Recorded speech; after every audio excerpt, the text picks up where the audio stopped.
जुत्ता र चप्पल निकालेर तपाईले लगिने जिम्मा हाम्रो छ। त्यो गाउँ सभा पनि गाउँ सभा भएन कि कार्यकर्ता सभा। सबैलाई नमस्कार, म तोयराज जोशी, ग्यासनी 7 खेतागाउँको स्थायी बासिन्दा। आज हामीले यसरी भिडियो बनाएर सामाजिक सञ्जालमा पोस्ट गर्नुको एउटा प्रमुख कारण के हो भने ग्यासनी गाउँपालिकामा आँखै अगाडि भइरहेका विथिति, भ्रष्टाचार, अराजकता र असंगति विरुद्धको लागि एउटा आवाज उठाउने भन्ने हो। त्यो आवाजले मात्रै ग्यासनीमा विथिति, अराजकता सबै रोकिन्छ भन्ने होइन।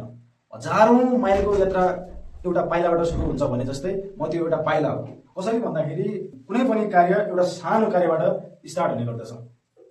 ग्यासनीमा घटिरहेका अराजकता, असंगति, विथितिको लागि म यसरी आवाज उठाइरहेको छु र तपाईहरुले पनि अब यसमा थप पाइला थप्ने काम तपाईहरुको पनि हुनेछ। किन भन्दा यो मेरो पर्सनल स्वार्थको लागि नभई सर्वाङ्गीण ग्यासनी जनताको सर्वाङ्गीण विकासको लागि र ग्यासनी जनताहरूलाई एउटा उच्च लेभलमा पुर्याउनको लागि म यसरी आवाज उठाइरहेको छु भने तपाईहरुले पनि यसमा साथ, सपोर्ट र समर्थन गर्नुहोला। बितेको महिनाको 30 गते अर्थात् असार 30 गतेमा ग्यासनी गाउँपालिकाले एउटा गाउँ सभा राखेको थियो र त्यो गाउँ सभामा हामी पनि उपस्थित भएर केही आफ्नो ठाउँका समस्याहरू टिपाउने र केही कुराहरूको लागि माग गर्ने, केही भिजन हामीहरूको युवाहरूको भिजन सुनाउने, केही युवाहरूका गुनासाहरू सुनाउने भनेर हामी 2 गते गाउँ सभामा उपस्थित भएर केही आफ्नो प्रेजेन्टेसन राख्ने, आफूले पनि एउटा आफ्नो भिजन सुनाउने भन्ने थियो। तर हामीले सोचेको भन्दा त्यहाँ फरक गाउँ सभा भयो। त्यो गाउँ सभा पनि 4-5 बजेसम्म पनि सुरु भएन र त्यो गाउँ सभा पनि गाउँ सभा भएन कि कार्यकर्ता सभा जस्तै भयो। किन भन्दा गाउँ सभा भनेपछि एउटा गाउँ घरका अभिभावकहरू, मान्छेहरू कोही पनि उपस्थित नभएर ग्यासनी गाउँपालिका क्याबिनेटका सम्पूर्ण अध्यक्ष सदस्यज्यूहरू मात्रै उपस्थित भएर उनीहरूले आफ्नै कुराहरू गरेर आफैले कुराहरू गरे र त्यो दिन तिनीहरू पनि सहमति भएन। अनि नेक्स्ट दिनमा पनि त्यो सभा स्टार्ट भयो, भएन, त्यो हामीलाई खासै जानकारी भएन। तर त्यो 30 गतेका दिन हामीले पालिका अध्यक्षज्यूलाई प्रत्यक्ष उहाँकै कार्यकर्तासँग उहाँकै टेबलमा हामीले भेटेर एउटा कुरा रिक्वेस्ट गरेका थियौँ। त्यो रिक्वेस्ट के थियो भने हामी तपाईसँग एउटा पोडकास्ट गर्न चाहिरहेछौँ। त्यो पोडकास्टमा हामी ग्यासनी युवाहरूका गुनासा, तपाईहरुका भोटरहरूले तपाईबाट चाहेको अपेक्षा र अहिले तपाईबाट असहज भइरहेको केही कुराहरू तपाईँ समक्ष हामी राख्नेछौँ र हामीले भोगेका केही समस्याहरू तपाईँलाई भनेछौँ र यसको समाधानको लागि तपाईँले पहल गर्नको लागि हामी अनुरोध गर्नेछौँ र त्यो पोडकास्टमा यी यथावत कुराहरू राख्नेछौँ भनेर हामी ग्यासनी पालिकाबाट अनुमति मागेका थियौँ र त्यो अनुमति स्वरूप नै हामी जाने प्लानिङ एकदम भइ नै रहेको थियो। तर मौसम बावजुद अथवा ग्यासनी गाउँपालिका अध्यक्षज्यूको कार्यव्यस्तताका कारणले उहाँसँग हाम्रो त्यस्तो भेट भएन र पोडकास्ट गर्न सकिएन र हामीसँग पनि धेरै टाइम नभएका कारणले हामीले पनि आज यसरी प्रत्यक्ष रूपमा एउटा भिडियो बनाएर सामाजिक सञ्जालतिर पोस्ट गर्न हामी बाध्य भयौँ। यही भिडियो मार्फत म ग्यासनी पालिका अध्यक्षलाई केही कुराहरू स्पष्ट रूपमा यसरी क्लियर गर्न चाहन्छु। म यो कुरालाई यसरी स्पष्ट गर्न चाहन्छु, कसरी भन्दा मान्छेका फन्डामेन्टल युनिट्सहरू, आधारभूत आवश्यकताहरू त्यो पनि ग्यासनी सरकारले पुरा गरिरहेको छैन। हाम्रो अपेक्षा थियो नेक्स्ट लेभलको, तर ग्यासनी सरकारले अहिले यातायात सडक सञ्जालका कुराहरू गर्दाखेरि सेरामङ्ग्राउँ टु खेतागाउँ धामीगाउँ सडकको क्रेडिट लिएर ग्यासनी सरकार क्याबिनेटले चुनाव जितेको हो। एउटा ग्यासनी सरकार क्याबिनेटले चुनाव जित्ने बेस यो सडक खण्ड हो, यसमा कुनै दुई मत छैन। तर यो सडकको क्रेडिट लिएर उहाँले जित्नुभयो, त्यसमा हाम्रो कुनै टाउको दुखाइ होइन। तर बर्खायाममा यो सडक नजिकका घरधुरीहरू एकदमै विस्थापित भइरहेका छन्, एकदमै समस्या भइरहेका छन्। यो सडक सञ्जालको यस्तो उन्नतिको लागि विगत 4 वर्षमा ग्यासनी पालिका अध्यक्षले कुनै पनि कार्य गरेको जस्तो हामीलाई लागेन। जुन सडकको बेस मानेर, जुन सडकको क्रेडिट लिएर ग्यासनी क्याबिनेट बनेको हो, त्यही सडकको विकास भएको छैन। यो सडक सञ्जालबाट यस क्षेत्रका जनतालाई सेवा सुविधा त भइरहेकै छ, तर समस्या के हो भने प्राइभेट गाडीहरूले स्थानीयहरूलाई प्रत्यक्ष लुटिरहेका छन्। हामीले विगत केही 6-7 महिना यताबाट खबरदारी गर्दै आइरहेका छौँ सामाजिक सञ्जालतिर। हो त्यही हो, सामाजिक सञ्जालतिर हामीले गरेको कुरा स्पष्ट हुँदैन र प्रत्यक्ष ठाउँमा गरेर गर्नु भएन भन्ने बाहिरबाट कम्प्लेन आउँछ। मैले यसअघि नै सुनाइसकेँ, हामीले चाहिँ पालिका अध्यक्षलाई भेट्न नसक्नुको कारण मैले यसमा भनिसकेँ। तर यही सडक सञ्जालको कुरा गर्दाखेरि 15 देखि 17 किलोमिटर दूरी भएको सडकमा आज ग्यासनी बासिन्दाहरू, ग्यासनी जनताहरूले 500 देखि 700 भाडा तिरेर हिँडिरहेका छन्। अहिले हामीले एउटा सानो 100 रुपियाँको कुनै काम गर्नु पर्यो भने नजिकको स्थानीय बजार पुगेश्वर धाउनुपर्छ र त्यो बजार हामीले आउँदा जाँदा 1000-1200 रुपियाँ खर्च गर्नुपर्ने हुन्छ। अब यो प्राइभेट गाडीहरूले लुटिरहेको समस्याको समाधान उनीहरूलाई कुनै पनि अस्त्र प्रयोग गरेर, कुनै पनि विकल्प प्रयोग गरेर पनि हुन सक्दैन भने एउटा स्पष्ट विकल्प र स्पष्ट कार्य के हो भने एउटा नगरबस सञ्चालन गर्नु हो। एउटा नगरबस सञ्चालन गर्नको लागि 40 देखि 50 लाख रुपियाँ मात्रै लागत हुने हुने गर्दछ र अलिकति रोडको यस्तो उन्नति गरिदियो र एउटा नगरकोष हालिदियो भने यसबाट ग्लासेनी जनतालाई एकदमै यात्रामा शास्ति हुनेछ र यो योजनाको लागि बजेट अभाव छ, बजेट पुग्दैन भन्नुभन्दा पनि ती अनावश्यक रूपमा हालिरहेका बजेट, ती अनावश्यक रूपमा खर्च भइरहेका योजनाहरू हाल्नुभन्दा रोडको यस्तो उन्नति गरिदियो भने ग्लासेनी जनतालाई एउटा फन्डामेन्टल युनिट्सहरूमध्येको एउटा युनिट यातायातमा सहज पहुँच हुनेछ। रोडसँगै जोडेको अर्को कुरा, ग्लासेनी सरकारले करिब 8 लाख लागतमा निर्माण गरिएको काठे पुल भनौँ या सानो, यसमा युज भएको काठ रक्तचन्दनको थियो या अग्रागको थियो, यो कुरा क्लियर गरिदिनु होला। अहिले यो पुलको अवस्था के छ, यो पुल कहाँ छ र अन्तमा यो पुललाई हामीले कुन विकासको रूपमा लिने, ग्लासेनी सरकारको कुन भिजनको रूपमा लिने र जनताले यस्ता विकासबाट कसरी फाइदा लिने, यो कुरा क्लियर गरिदिनु होला। त्यस्तै शिक्षा क्षेत्रमा ग्लासेनी सरकारले एमबीबीएस स्कलरसिपमा करोड खर्च गरेको थियो, यसको प्रोसेस के थियो त्यो कुरा क्लियर गरिदिनु होला। इन्टर्न्स र गरिब र विपन्नहरूलाई यो स्कलरसिप दिइएको होइन, त्यस्ता स्टुडेन्टहरूलाई दिइएको छ जो आर्थिक रूपमा सम्पन्न छ र जसको घर परिवारमा सरकारी कर्मचारी दुई तीन जनासम्म छन् र यस्ता कुराहरू अबको आर्थिक वर्षमा नगरिदिनु हुन हार्दिक अनुरोध गर्दछु र यी बिग्रेका गल्तीहरूलाई पनि सुधारको लागि अनुरोध गर्दछु। त्यस्तै ग्लासेनी सरकार क्याबिनेटको उज्यालो ग्लासेनी भन्ने अभियान कसरी अन्धकार ग्लासेनी भयो, यो कुरा क्लियर गर्नु होला। उज्यालो ग्लासेनी अभियान भनेर तपाईँहरूले चुनाव जितेको तपाईँहरूलाई स्पष्ट होला, तपाईँहरूलाई थाहा होला, तपाईँहरूलाई जानकारी होला। म यो भिडियोबाट के स्पष्ट गराउन चाहन्छु, ग्लासेनी बाहिर बस्ने जनतालाई पनि के स्पष्ट गराउन चाहन्छु भने अहिले पनि ग्लासेनी इलेक्ट्रिफिकेसन भएको छैन, ग्लासेनीमा विद्युत छैन। त्यो प्रत्यक्ष कुरा हेर्नलाई ग्लासेनी गाउँपालिका यथावत भवनको नजिकका 10-15 घर यतावति हेर्दा हुन्छ। अहिले पनि ग्लासेनीमा विद्युत पूर्ण रूपमा इलेक्ट्रिफिकेसन भइसकेको छैन। यो पोस्टहरूमा चाहिँ ग्लासेनीमा चाहिँ इलेक्ट्रिफिकेसन भइसक्यो, लोकप्रियता कमाउनको लागि ग्लासेनीलाई हामीले विद्युतीकरण गरिसक्यौँ भन्ने कुराहरू भइरहेका थिए। लोकप्रियता कमाउनलाई जनताका आवश्यकताहरूलाई नबेच्नु हुन हार्दिक अनुरोध गर्दछु।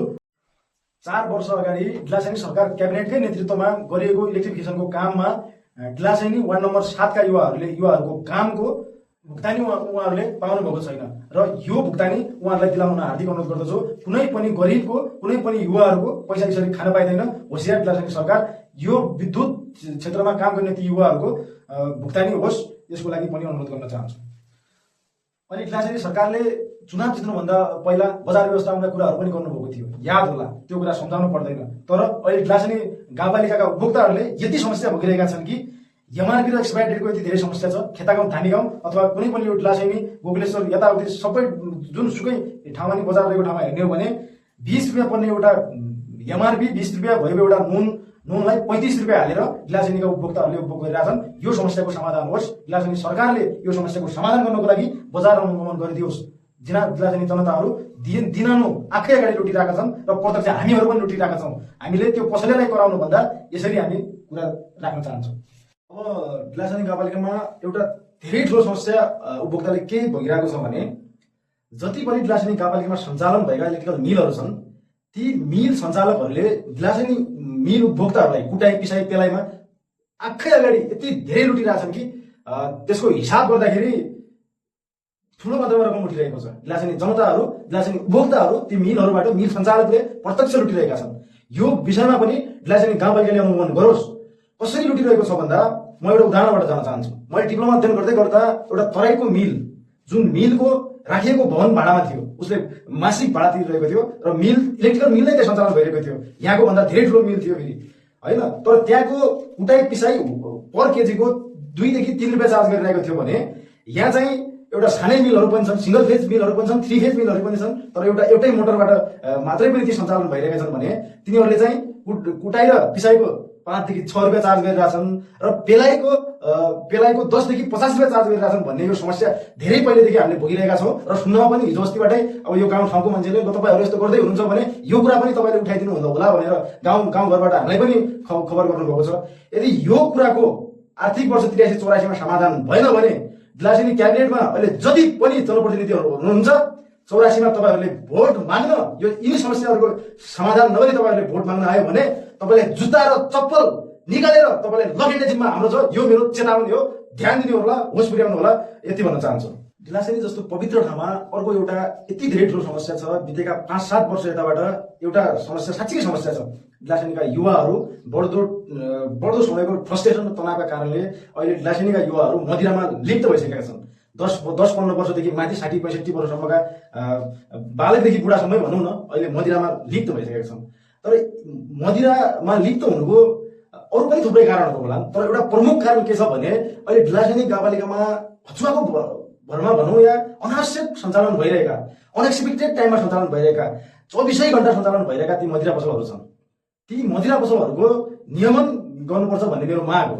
अब कसरी भन्दा कुनै पनि डिलरलाई 24 घण्टा खोल्ने भनेर सरकारले अनुमति दिएको नहोला, लाइसेन्समा त्यो कुरा एभाइलेबल छैन होला। हामीले पनि 1-2 ठाउँको चाहिँ रिपोर्ट बुझ्दै गर्दा कुनै पनि डिलरको लाइसेन्सले 24 घण्टा खोल्ने अनुमति दिएको हुँदैन भन्ने कुरा हामीले बुझेको छौँ। तर ढिलासेनी गाउँपालिकामा अनावश्यक रूपमा 24 घण्टा मदिरा पसलका ती डिलरहरू सञ्चालन भइरहेका छन् र यसबाट प्रत्यक्ष महिनौ दिनदिनै घटना घटिरहेका छन्।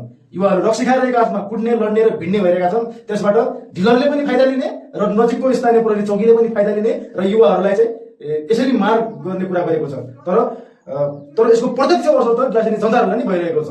कसरी भन्दा उनीहरूलाई कुटिरहेको छ, उनीहरूले फेरि डिलरलाई पैसा तिरिरहेको छ, फेरि डिलरलाई तोड्यो फोड्यो भनेर, तर डिलर भने 24 घण्टा चलिरहेको छ। तर जनताले, स्थानीयवासीले चाहिँ समस्या भोगिरहेको छ। यो समस्याको पनि समाधान होस्, त्यो रक्सी डिलरलाई सकेसम्म आवश्यक नभएका डिलरहरूलाई बन्द होस्, शिक्षा, स्वास्थ्य, खानेपानी, यातायात, सञ्चार नभएको ठाउँमा ती मदिराहरू नहुन् भन्न चाहन्छु। र यदि उनीहरूले चलाउनै छ, सञ्चालन गर्नै छ भने त्यो लाइसेन्सले दिएको अनुमतिमा मात्रै चलोस्। 24 घण्टा ती डिलरहरू चलेर ढिलासेनी युवाहरूलाई बिगार्ने काम नगरियोस्। यो कुरामा ढिलासेनी गाउँपालिकाको ध्यान जाओस् भन्न चाहन्छु र यो समस्याको पनि आर्थिक वर्ष 83-84 मा समाधान होस्। अनि सूचना सञ्चार र प्रविधिमा पनि ढिलासेनी सरकारले काम त थुप्रै गरेको छ। जस्तै रेडियो बनाइरहेको छ, 4G टावर छ, तर यी दुईटै 4G टावर र FM रेडियोले काम गरिरहेका छैनन्। अब 5G र AI को विकास हुँदै गर्दा ढिलासेनी सरकारले दृढ सङ्कल्पले सोचेर एउटा FM रेडियो सञ्चालन गरेको छ। राम्रो काम हो। सबैजना AI र 5G मा जोडिसकेका छैनन् ढिलासेनी जनता। तर यो FM रेडियो सञ्चालन हुनुमा हामीलाई कुनै समस्या होइन। तर विडम्बना, यो FM रेडियोले न समाचार सम्प्रेषण गरिरहेको छ, न सूचना आदान प्रदान गरिरहेको छ। काम के गरिरहेको छ भने 4 जना कर्मचारीहरूलाई पाल्ने र एउटा घर भाडामा लिएर अफिसको भाडा तिरिराख्ने काम गरिरहेको छ। यो लोकप्रियता कमाउने र कसैलाई, कार्यकर्तालाई पाल्ने काम नगर्नु हुन हार्दिक अनुरोध गर्दछु। र यस्ता कामकाजहरू देख्दा ढिलासेनी सरकारका यस्ता आवश्यकता भन्दा बाहिरका कामहरू देख्दा FM रेडियो चाहिँ आवश्यकता भन्दा बाहिरको होइन, फेरि स्पष्ट होस्। तर यी कर्मचारीहरू 4 जना कर्मचारी जुन रेडियोले न समाचार सम्प्रेषण गर्छ, न सूचना आदान प्रदान गर्छ, त्यस्तो रेडियोमा अनावश्यक रूपमा 4 जना कर्मचारीहरू राखेर उनीहरूलाई तलब भत्ता खुवाउने अनावश्यक काम हो।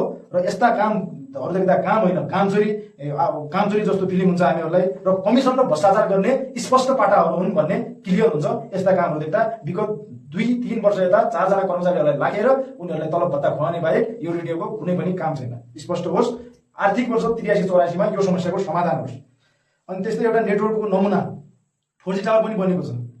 यो नेटवर्कको काम र ढिलासेनी सरकारको काम एउटै छ। किन भन्दा दुईटैले काम गर्दैन। ढिलासेनी सरकार क्याबिनेट बनेको दिनदेखि पनि काम गर्यो भन्न हामीले सक्दैनौँ र यो नेटवर्किङ पनि बनेकै दिनदेखि यो नेटवर्किङले पनि काम गरिरहेको छैन र यो समस्याको पनि समाधान होस्।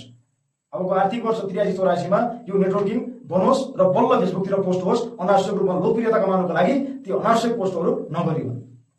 अनि वाइफाईको विस्तार पनि गर्ने भन्नुभएको थियो पालिका अध्यक्षले। चुनाव जित्नुभन्दा पहिला पालिका अध्यक्ष क्याबिनेटले नै भन्नुभएको थियो हामी नेटवर्किङको टोटल सञ्चार पुर्याउने, वाइफाई विस्तार गर्ने भन्नुभएको थियो। ढिलासेनी पालिकाका भवनका 2 घर तल 2 घर माथि भए कुन ठाउँमा ढिलासेनी सरकारको नेतृत्वमा वाइफाई विस्तार भइरहेको छ त्यो कुरा मलाई स्पष्ट गराउनु होला। र आर्थिक वर्ष 83-84 मा वाइफाईको विस्तारको लागि एकदम माग गर्न चाहन्छु। जनतालाई अन्धकारमा जनताका आवाजहरू दबाउने कामहरू नगर्नु होला। यो मेरो चेतावनी पनि यहाँबाट टक्राउन चाहन्छु। त्यस्तै कृषि क्षेत्रमा ढिलासेनी सरकारले यति धेरै मजाक गरेको जस्तो लाग्छ, कृषकलाई यति धेरै रिग्रेट गराएको जस्तो लाग्छ। किन भन्दा कृषकलाई बिउ छैन, मल छैन, सिँचाइ गर्ने व्यवस्था छैन, तर उता चाहिँ नमुना कृषक छनौट गर्नतिर लागिरहेको छ। एउटा मेला महोत्सव लगाइरहेको छ ताकि कृषकलाई ढिलासेनी सरकारले कुनै बेला बिउ दिएको छैन, कुनै बेला मल दिएको छैन, सिँचाइको लागि कुनै कार्य गरेको छैन र बाहिरी लोकप्रियता कमाउनको लागि काम चाहिँ के गरिरहेछ भने मेला महोत्सव लगाउने। अध्यक्षज्यू, मेला महोत्सव लगाएर कुनै पनि कृषकलाई प्रोत्साहन हुँदैन, कुनै पनि कृषकका समस्या समाधान हुँदैनन्। आर्थिक वर्ष 83-84 मा कृषकलाई बिउ बिजनको लागि सहज पहुँच गरिदिनु होला र मल पनि उपभोक्ताले अथवा कृषकले चाहेको खण्डमा प्रोभाइड गराइदिनु होला। यसको लागि पनि अनुरोध गर्दछु। त्यस्तै पालिका अध्यक्षले लोकप्रियता कमाउनको लागि पालिका अध्यक्षका केही झोलेहरूले 4-5 महिना अगाडि सामाजिक सञ्जालतिर यस्तो पोस्ट गरेका थिए। गोरु पाल्ने कृषकलाई प्रोत्साहन स्वरूप हामी 12,000 रुपियाँ चाहिँ प्रदान गर्दैछौँ भन्ने पालिका अध्यक्ष दियो। कतिजना कृषकले यो रकम पाए त्यो कुरा स्पष्ट गराइदिनु होला। अनावश्यक जथाभावी लोकप्रिय कमाउने कामहरू नगर्नु होला। त्यस्तै स्वास्थ्य क्षेत्रमा डिलासेनी सरकारले कहाँ एमबीबीएस सम्म डाक्टर राखेको छ। डिलासेनी अहिले त डिलासेनी जनतालाई के छ र धनगढी महेन्द्र जानै पर्दैन। डिलासेनी गाउँपालिकाले नै एउटा एमबीबीएस राखिदिएको छ। धेरै सहज भइरहेछ। अध्यक्षज्यू, हामी यस्तो भनेर वाइ गर्थ्यौँ तपाईँको, तर विडम्बना स्वास्थ्य चौकीमा सिटामोल छैन। सिटामोल नभएको स्वास्थ्य चौकीमा तपाईँले फुल टाइम एउटा एमबीबीएसलाई तलब भत्ता खुवाएर पाल्नु भएको छ भन्नुको कारण के हो भने जुन कर्मचारीको काम छैन यत्तिकै बसिरहेछ त्यो कर्मचारीलाई कर्मचारीको तलब भत्ता होइन त्यसलाई पालेको भनिन्छ। हाम्रो डिलासेनी स्वास्थ्य चौकीमा एमबीबीएसलाई पाल्ने काम भएको अरू काम भइरहेको छैन। यदि डिलासेनी सरकारको एमबीबीएसले कुनै पनि रोगको उपचार गरिरहेको छ, कुनै अपरेसन गरिरहेको छ भने कुन अपरेसन कुन रोगको उपचार गरिरहेको छ, कति जनता कति सेवाग्राहीले त्यहाँबाट उपचार पाइरहेका छन् त्यो कुराको जानकारी गर्नु होला। अन्यथा यी अनावश्यक रूपमा कुनै कर्मचारीलाई लोकप्रियताको लागि फेसबुकतिर पोस्ट गर्नको लागि यस्ता कामहरू नगर्नु होला। त्यो स्वास्थ्य चौकीमा एउटा सिटामोल अहिले नेपालीहरूको एउटा कमन युज हुने, ज्वरो पनि त्यही, रुगा लागे पनि त्यही, खोकी लागे पनि त्यही खाने एउटा सिटामोलसम्म नपाइने स्वास्थ्य चौकीमा एमबीबीएस राख्नु आवश्यक छैन। स्रोत साधन नै छैन भने जनशक्ति राख्ने किन? अध्यक्ष महोदय, यो कुराको पनि जवाब चाहियो हामीलाई।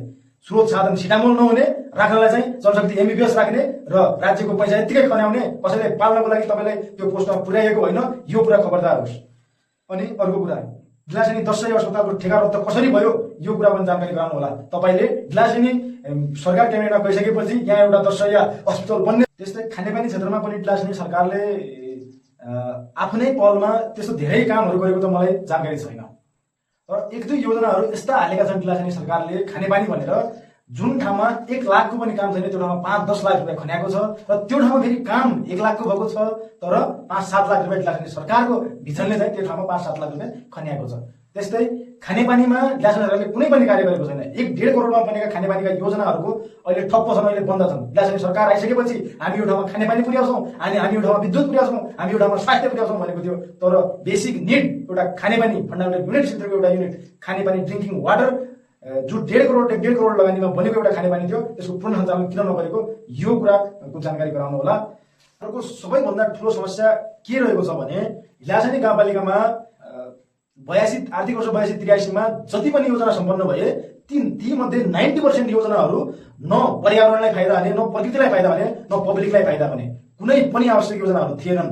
यस्ता योजनाहरू प्रदेश र पालिकाबाट आएका सम्पूर्ण योजना मध्ये 90% योजनाहरू कुनै पनि काम छैन। जस्तै यी खोलाहरूमा लागेका ती ठुल्ठुला बाँधहरू किन लागेका हुन्, के कारणले लागेका हुन्, त्यो खोलामा त्यो लगाउनु किन आवश्यक छ यो कुराको उदाहरण पालिका अध्यक्षले दिनु होला। तपाईँको पालिका एरियाभित्र यी अनावश्यक योजनाहरू खने यो कुरामा तपाईँले किन अनुगमन नगर्नु भएको, राज्यको सम्पत्ति किन यत्तिकै नष्ट हुन दिनुभएको, किन यत्तिकै कसैका आसेपासेहरूलाई पालिन दिनुभएको यो कुराको जानकारी गराउनु होला। र यी अनावश्यक योजनाहरूलाई चाहिँ फ्रिज गराउन माग गर्दछु। र यो मैले भनेको कुरा प्रदेशसम्म पुग्छ भने प्रदेशबाट आइरहेका जति पनि योजना छन् डिलासेनी गाउँपालिका वार्ड नम्बर 7मा स्पष्ट भन्न चाहन्छु 90% योजनाको कुनै पनि काम छैन। यी कार्यकर्तालाई पाल्ने कामहरू भइरहेछन्, राज्यको ढुकुटी र बजेटलाई सकाउने काम भइरहेका छन्। योबाट कसैलाई सिरिया दिन मिल्दैन। फेसबुक पोस्टतिर मैले देखिरहेको थिएँ उद्योग वाणिज्य मन्त्रीले, अर्को मन्त्रीले, भौतिक पूर्वाधार मन्त्रीले हालिदिएका योजनाहरू उनलाई धन्यवाद दिनुपर्छ भन्नुभएको थियो। कुनै पनि धन्यवाद दिनु पर्दैन।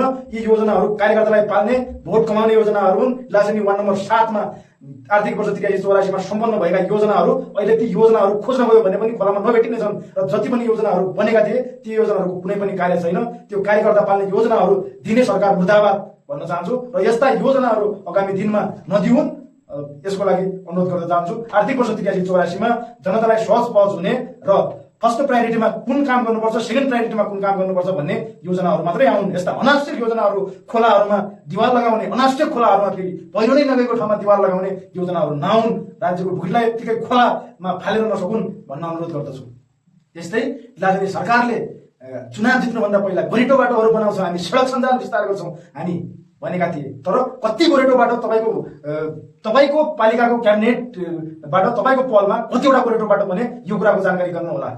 डिलासेनी पालिका भवन रहेको आसपास नजिकमा डिलासेनी मावि टु बुढाला टोल्ने टोलको डिलासेनी गाउँपालिकाको सबैभन्दा अप्ठ्यारो बाटो अहिलेसम्म बनेको छैन।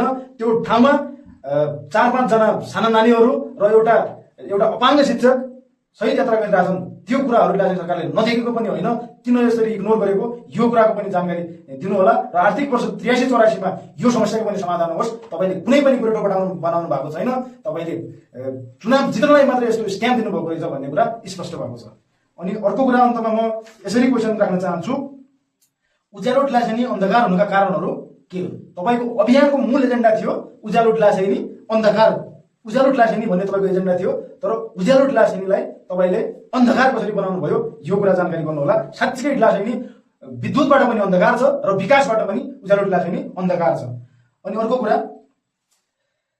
कुरा पालिका चाहिँ यथावत हुने भनेको ठाउँमा नै स्थापित गर्ने भनेर तपाईँ यो कुराको पनि एउटा ठुलो क्रेडिट लिएर चुनाव जित्नु भएको हो। 4 वर्ष बितिसक्दा पनि पालिका भवनको सुरसार भएको थिएन। अस्ति भर्खरको टेन्डर पास भयो भन्ने कुराहरू चाहिँ सुनेको छौँ। तर अध्यक्ष महोदय, तपाईँले भनेको पालिकाको क्रेडिट, पालिका भवनको क्रेडिट त्यो बेला एउटा ठुलै बेस बनाएर तपाईँले चुनाव जित्नु भएको हो। तर तपाईँको पहलमा बनेको बाख्राखोर हामीले देखेका छौँ र यस्ता काम आर्थिक वर्ष 83-84 मा नहुन्। हामीले धेरै सहेर बसेका छौँ, हामीमा धेरै इक भइसकेको छ। तपाईँसँग प्रत्यक्ष कुनै पनि समस्या होइन, तर तपाईँ पालिका क्याबिनेटमा पुगिसकेपछि तपाईँले कुनै पनि कार्य गर्नुभएको छैन, जुनबाट जनतालाई कुनै पनि हित भएको छैन।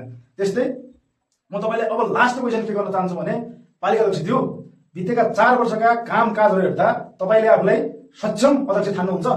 सक्षम अध्यक्ष ठान्नुहुन्छ भने कसरी सक्षम ठान्नुहुन्छ र असक्षम ठान्नुहुन्छ भने किन असक्षम हुनुभएको यो कुराको उत्तर दिनु होला।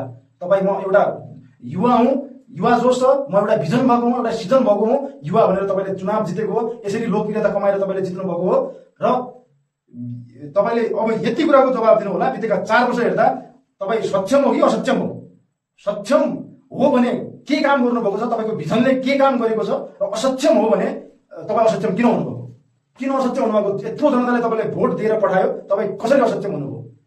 यो कुराको आन्सर दिनु होला। अनि अर्को कुरा, पालिका क्याबिनेटका अहिले जति पनि पार्टी प्रवेश गरेर अर्को पार्टी प्रवेश गरेका छन्, स्वतन्त्रको खोल उडेर अहिले फेरि पार्टी प्रवेश गरेर गएका प्रवक्ता लगायतका बाँकी क्याबिनेटका सदस्यहरू छन्। उनीहरूलाई म के भन्न चाहन्छु भने, जुन मान्छेको अग्नेष्टमा तिमीहरू लागेर यो चुनाव जितेको हो, जुन अराजक मान्छेको भण्डाफोर गर्छौ भनेर तिमीहरूले यो चुनाव जितेको हो, जुन मान्छेले ढिलासेनी वार्ड नम्बर 7 ले रोडले नछुने व्यवस्था गरिरहेको थियो, विद्युत नपुर्याउने व्यवस्था गरिरहेको थियो, त्यो हामी पुर्याउँछौँ, त्यो हामी गर्छौँ र त्यस्ता मान्छेहरूको भण्डाफोर गर्छौँ, हामी ढिलासेनीलाई सम्पन्न बनाउँछौँ भनेर तपाईँहरूले चुनाव जितेको हो। अहिले उसको साखडी गर्न तपाईँहरू त्यहाँ किन जानुभएको हो? तपाईँहरूलाई अब हामीले कसरी विश्वास गर्ने? यो राज्यको ढुकुटी सक्नुमा तपाईँहरूको 1 नम्बर हात छ। अनि अर्को कुरा, तपाईँ सरकार क्याबिनेटमा हुँदाहुँदै पनि तपाईँ सरकार क्याबिनेटको यो स्पेसली प्रवक्ताजीलाई के भन्न चाहन्छु भने, तपाईँ सरकारको प्रवक्ता हो, तपाईँ कहिलेकाहीँ बिर्सनु हुँदो रहेछ। अस्तितिरको तपाईँको सामाजिक सञ्जालको एउटा पोस्ट तपाईँले के पोस्ट गर्नुभएको थियो भनेपछि, ढिलासेनी सडक खण्ड अहिले अवरुद्ध छ, ढिलासेनी सडक खण्डमा 2-2वटा स्काइवेटर जेसीबी हुँदाहुँदै पनि ढिलासेनी सरकारले चाहिँ यो सडकको स्तरोन्नति गरेको छैन भन्नुभएको थियो। तपाईँले सामाजिक सञ्जालमा यसरी पोस्ट गर्ने होइन अध्यक्ष महोदय, प्रवक्ता महोदय। हामीले त्यो कुरा गरेको भए स्वागत, तपाईँ सरकारमा भएको मान्छे हो, सिधै जेसीबीलाई लगेर काम गराउने हो, त्यो लोकप्रियता कमाउनको लागि फेसबुकतिर पोस्ट गरेर अध्यक्षको विरोध गर्ने होइन। यसरी तपाईँको लोकप्रियता बन्ने होइन, बुझ्ने मान्छेले तपाईँले चुतिया भन्छन्, यो कुरा ध्यान दिनु होला। र तपाईँको 1 नम्बर जोस के थियो भने, ढिलासेनीलाई यो कुगतिमा पुर्याउने एउटा कुराजनीतिज्ञ असङ्गतिलो मान्छेको अग्नेष्टमा तपाईँ उभिएर तपाईँ यो पोजिसनमा पुगेको हो, नभए तपाईँको ब्याकग्राउन्ड पनि हामीले देखेकै हो। मलाई यो कुराको जवाब दिनु होला। तपाईँले प्रवक्ता भइसकेपछि, यो पालिकाको प्रवक्ता भइसकेपछि तपाईँले यो पालिकाको लागि एउटा पनि दिगो विकासको कुनै पनि जुनबाट जनताले सहज पहुँच भइरह होला, त्यो विकास कुनै पनि एउटा विकासको तपाईँको सिजन, तपाईँको भिजन मलाई भनिदिनु। अहिलेको लागि यति खबरदारी गर्न चाहन्छौँ र ढिलासेनी जनप्रतिनिधिलाई यो भिडियो मार्फत हामी चाहिँ एउटा सुध्रिने मौका दिन चाहन्छौँ र यो भिडियो मार्फत तपाईँहरूले हेरेर केही आफ्ना गल्तीहरू सुधारेर आर्थिक वर्ष 83-84 मा केही उन्नति प्रगतिका कामहरू गरेर ढिलासेनी गाउँपालिकाको मन जित्नु होला। नभए तपाईँका कुनै पनि कार्यहरूलाई हामी भण्डाफोर नगरी छोड्ने छैनौँ। ढिलासेनी युवा जागरुक भइसकेका छन् र ढिलासेनी युवाहरूलाई पनि म के भन्न चाहन्छु भने, यस्तै तपाईँहरूको पनि समस्या भइरहेको छ, ढिलासेनीमा व्यथिति भइरहेको छ, ढिलासेनीमा अराजकता, असङ्गति, भ्रष्टाचार भइरहेको छ, अनावश्यक योजनाहरू आइरहेका छन् भन्ने तपाईँहरूलाई पनि लाग्छ भने तपाईँहरूले पनि ती कुराहरू रिपोर्ट गरेर सम्बन्धित ठाउँमा पुर्याउने काम गर्नु होला। र हामी पनि यो व्यथिति विरुद्ध हामी आवाज उठाउन जुटिसकेका छौँ र हामीलाई पनि सपोर्ट अनि समर्थन गर्नु होला। तपाईँले प्रत्यक्ष पालिकामा पुगाउन सक्नुहुन्न भने हामीलाई कन्ट्याक्ट गरेर तपाईँले रिपोर्टको लागि माग गर्नु होला। हामी एकजुट भएर पालिकामा भएका व्यथिति, अराजकता, असङ्गतिको लागि हामी आवाज उठाउनेछौँ। र अहिलेलाई यति भन्दै म आजको यो भिडियो यसरी नै टुङ्ग्याउन चाहन्छु। धन्यवाद।